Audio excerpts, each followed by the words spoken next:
जय हिंद दोस्तों, आज हम बात करेंगे एनडीए 2025 के फर्स्ट एग्जामिनेशन जो होने वाला है, उसमें केवल 30 दिन यानी कि 30 दिन केवल रह गए हैं।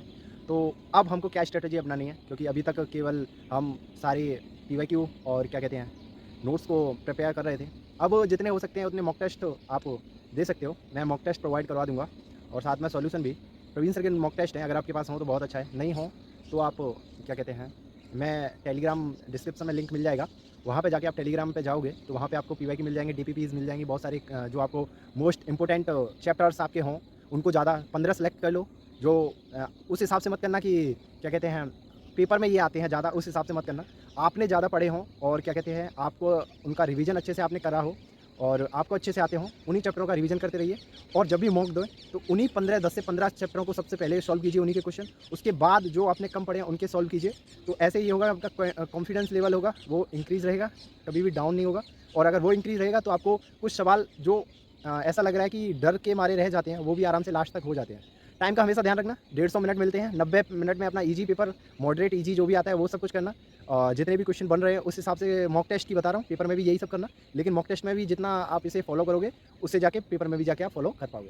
तो 90 मिनट अच्छे क्वेश्चंस, क्योंकि एक्चुअली मैंने 2-3 बार दिया है, तो एक में घड़ी नहीं मिली थी तो उसमें दिक्कत हुई थी, लेकिन ज़्यादातर एग्जाम में घड़ी मिल जाती है। तो आपको मालूम पड़े कि 90 मिनट हो गए हैं, 60 मिनट रह गए हैं, तो 10 मिनट तो पेपर मिलने में और वो सिग्नेचर विग्नेचर में टाइम चला जाता है, लेकिन वो मॉक टेस्ट में तो आपको फुल मिल जाएगा। तो आप 140 मिनट में ही इस पेपर को सॉल्व करने का प्रयास करें जितना हो सके। और 90 मिनट स्टार्टिंग के ईजी मॉडरेट सॉल्व जो आपको आते हैं वो करें। उसके बाद आपको लगे कि हाँ ये और बन सकते हैं, उसके बाद उन क्वेश्चंस पे जाएँ। और साथ ही साथ आप ओमार शीट भर सकते हैं, या फिर 20 क्वेश्चन 25 क्वेश्चन 20-20 क्वेश्चन के स्टेप के बाद भी आप ओमार शीट को भर सकते हो, जैसा आपको अच्छा लगे वैसा आप कर सकते हो। ठीक है, तो ये बात हो गई आपको पेपर की।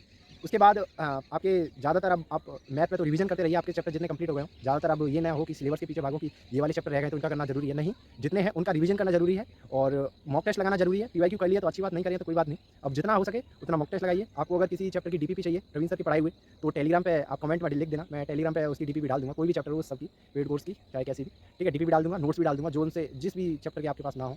हाँ, और 90 मिनट स्टार्टिंग से करना, 60 मिनट वैसे करना, ये मैंने बता दिया, ठीक है।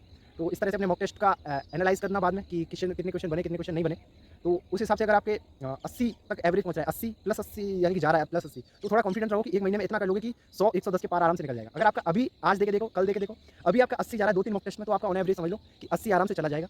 1 महीना है, 30 दिन बहुत होते हैं। अगर आप लास्ट महीने प्रिपरेशन लास्ट महीने होती है, 30 बढ़ाने की 80 हो गए, प्लस 30 110 बहुत है, 120 बहुत है, बस इतना ही, ठीक है। अगर आपका 80 से लो जा रहा है तो मैंने कहा वही स्ट्रेटजी अपनाओ, जो चैप्टर आपके इंपॉर्टेंट है, आपको फेवरेट लगते हैं, उनको अच्छे से करिए पहले उसमें। और मॉक टेस्ट जब भी दे रहे हो तो उन क्वेश्चंस को, जो चैप्टर आपके फेवरेट है और आपका रिवीजन पक्का है, उन चैप्टरों को पहले कीजिए, उसके बाद बाकी के चैप्टर कीजिए। क्योंकि 40 क्वेश्चन आपने एक्यूरेट से सही कर दिए, एक्यूरेसी से सही कर दिए 40 क्वेश्चन, तो 100 नंबर बनते हैं, ठीक है, बहुत है इतने। अगर आपको लगता है कि मेरे 15 चैप्टर या 12 चैप्टर ही कंप्लीट है, तो 40 क्वेश्चन कीजिए, जो कि बढ़िया वेटेज के चैप्टर होंगे, तो आराम से कंप्लीट हो जाएगा, ठीक है। तो आई होप आपको समझ आया होगा मैंने जो भी बताया होगा। बाकी अगर आपकी कोई भी क्वेरी हो तो आप कमेंट बॉक्स में लिख सकते हो, उसका आपको आंसर जरूर मिल जाएगा।